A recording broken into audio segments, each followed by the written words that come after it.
Hey, welcome to the My Inner Struggle podcast. I'm your host, Laura Ferry. This episode isn't planned. It's just what's been pouring out of me lately. After years of doing it all, holding it all, fixing it all, something's shifting, and I'm letting myself be seen, supported, celebrated, and it's wild how healing it is. A few weeks ago, I won an Aspiring Women Award for Mentorship Excellence. Me. And I don't say that to brag. I say that because I almost didn't go. I almost didn't believe I belonged in that room, but I did. And now I'm building a table that feels like that room every fucking day. And I want to share those raw thoughts with you. So when you're ready, grab a cup of coffee and come get uncomfortable with me.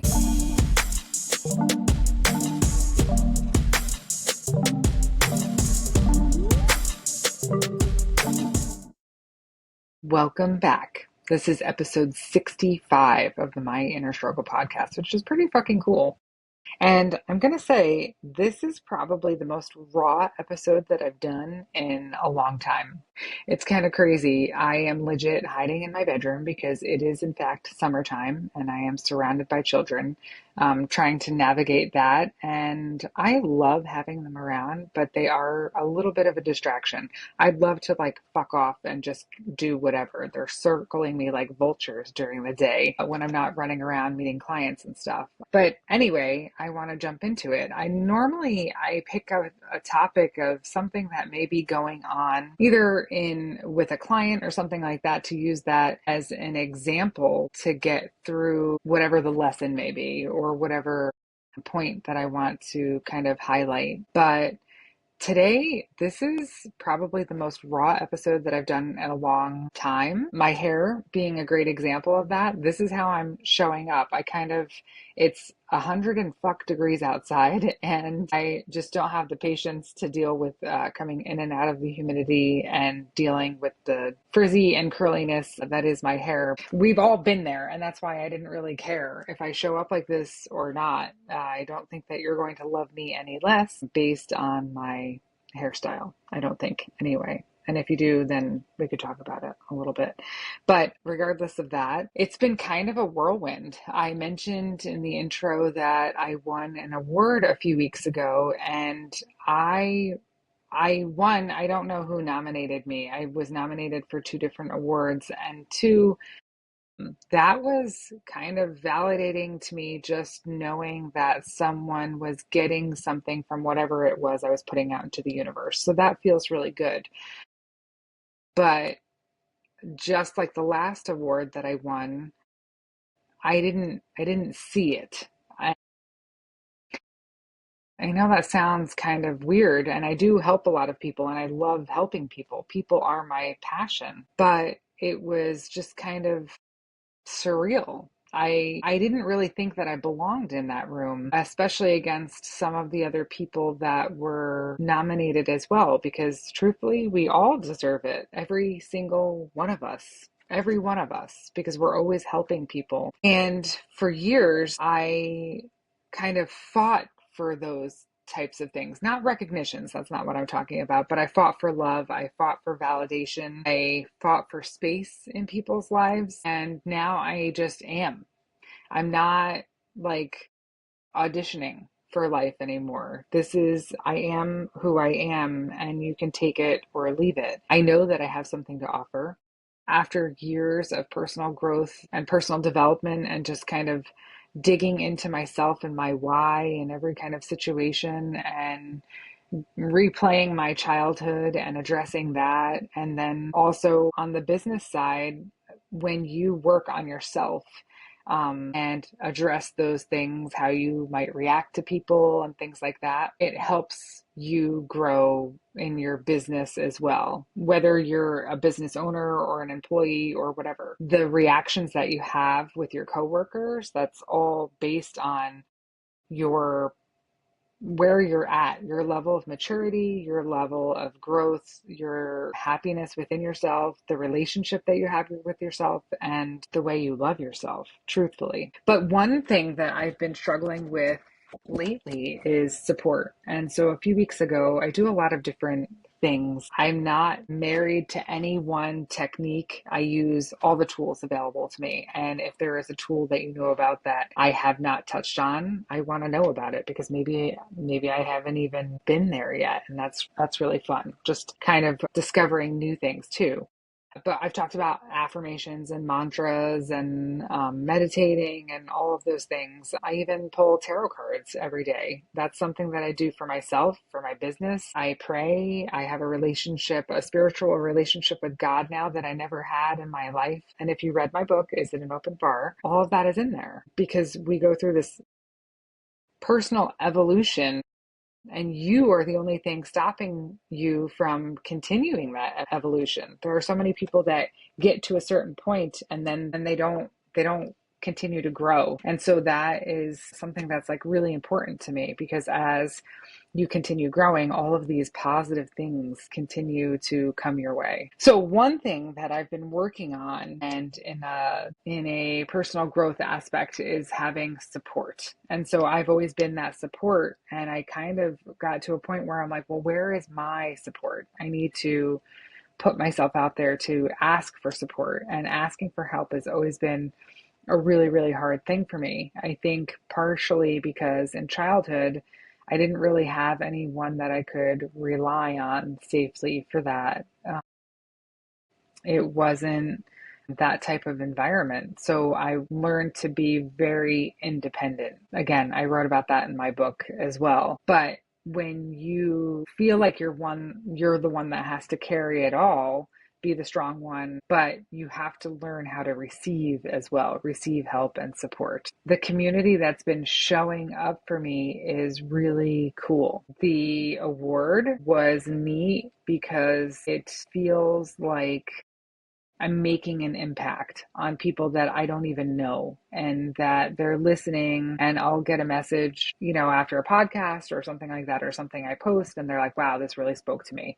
I love this. Like, thank you. I needed to see this today. That feels really good because I am making an impact and someone got something out of it and I'm not even actively helping them all the time, which is really neat. And that's how different platforms, you can reach various people that might not necessarily either work with a coach. They're not there yet. They're not, maybe not ready, but you're planting a seed. And that is kind of a beautiful thing because that's how it happened for me too. But one thing I wanted to touch on, and actually I wrote a newsletter. If you don't get the newsletter, go to lauraferry.com and just subscribe, and that'll give you access to the email newsletter every Sunday to get your week started and every Thursday to keep you going through your week. All motivation and good nuggets of information, some personal growth stuff, some stories, some humor, whatever, but it's all good stuff. And I did mention it in the newsletter on Sunday because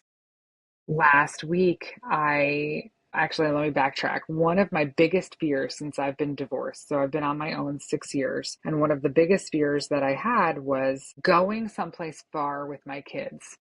I was nervous about so many different things, and it's gone through like ebbs and flows in the last 6 years. Sometimes there were times that I got brave and I would venture out of my bubble with the kids, but I was always afraid, like, well, what if something happens?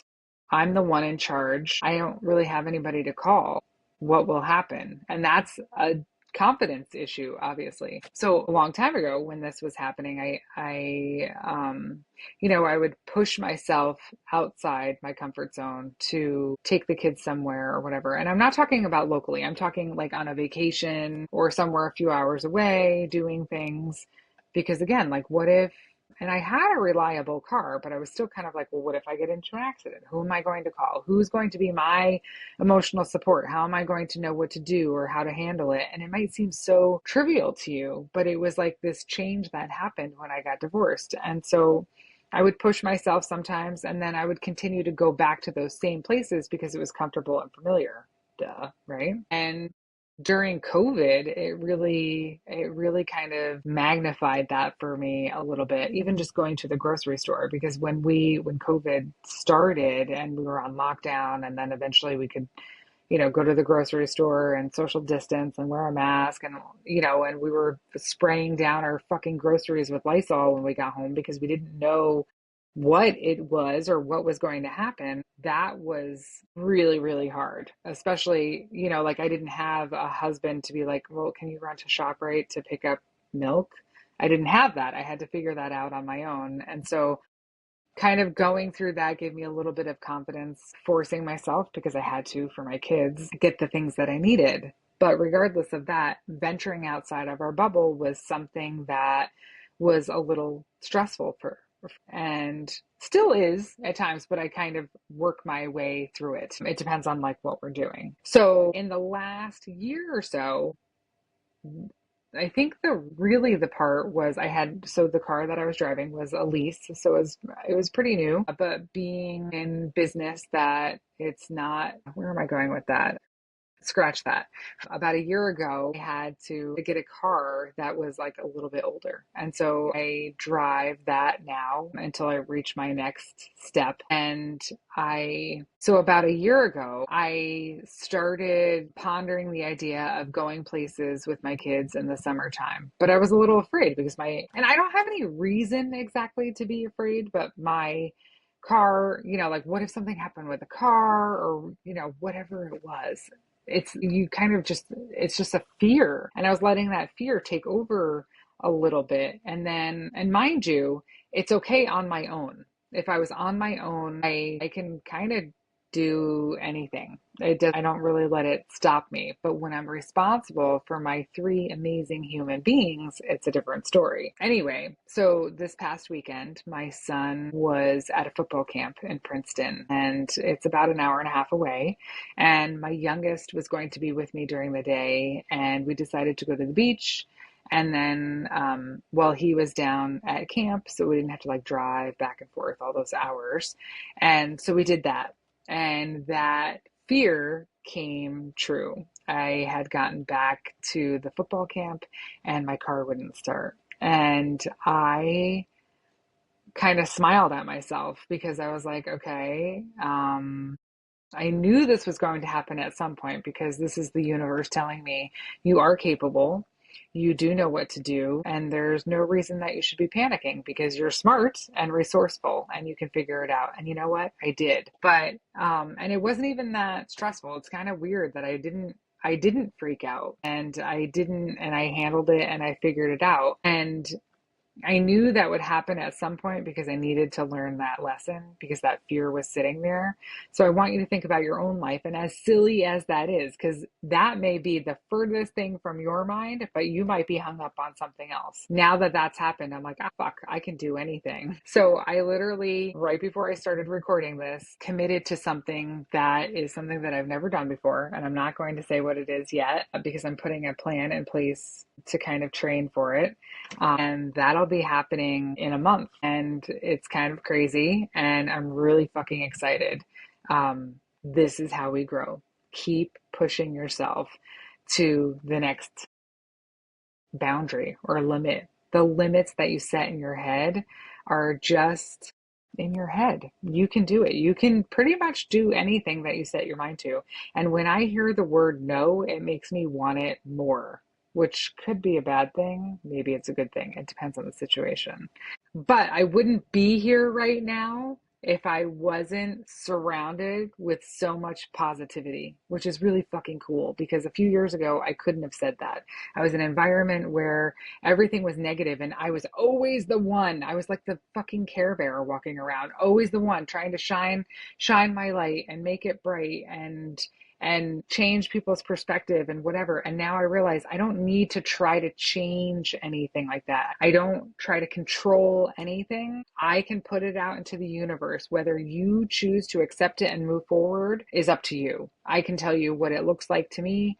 And I can tell you what I might do in that situation, or I can tell you, objectively, given your pros and cons or something like that, but I can't do it for you. And going through that process the last few years has been really cool, really eye-opening. And there's been so much growth from my past, which has been like really cool. But I'm literally, I love what I do. And I know I say it all the time, but being able to, I sat down with a client this morning and then I'm talking to someone else on the phone. I have a client later, and just being able to be myself and help them through something feels so fucking good, because this is the only thing that I've ever wanted for my career or for anything, because I love helping people.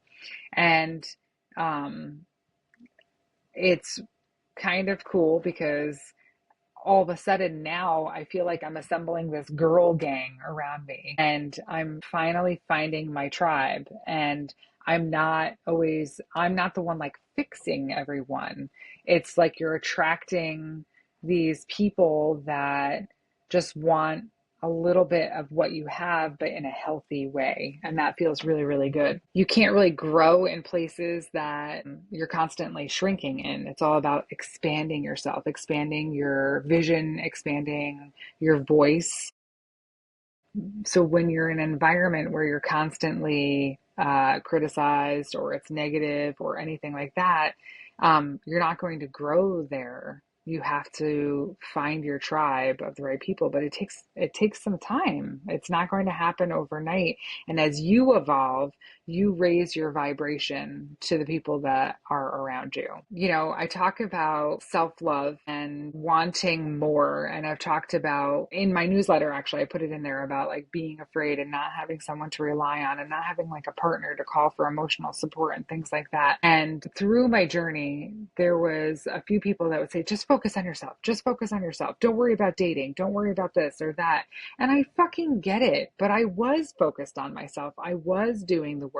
And you know what? In the end, and I even had like a coach, you know, kind of criticize me at some point. It's like, you will find that person when you stop. I can't even remember exactly what she said, but it was not like stop. I can't remember what it was, but you're allowed to, there are no rules. You can love yourself and still want more. That's okay. And I think I'm learning to kind of navigate that, or knowing I deserve support. I deserve support. I deserve support. I deserve love. I deserve having someone that is reciprocating love, that is there to encourage me like I encourage other people. And I think it took me a long time to get there, which is kind of interesting. But that's what helps, or that's what happens when you're healing. It takes time. It takes time. It takes time to get there.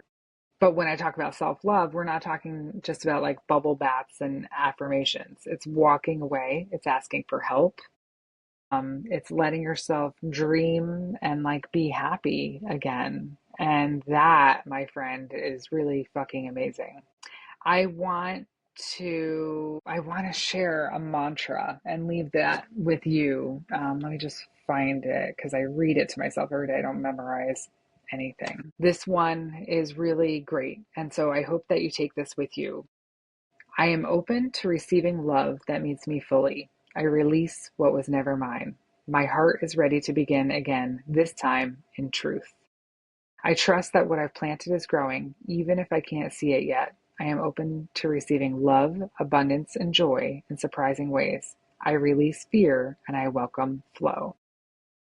I hope that you take that with you today. I hope that you were able to get some sort of nugget of something positive from this podcast today. I'm really grateful that you're here, that you're listening, that you're watching. If you found this insightful or you enjoyed it, please give it a like and share it with a friend. I would be eternally grateful. Wherever you're listening or watching, if you could hit subscribe, I would like that.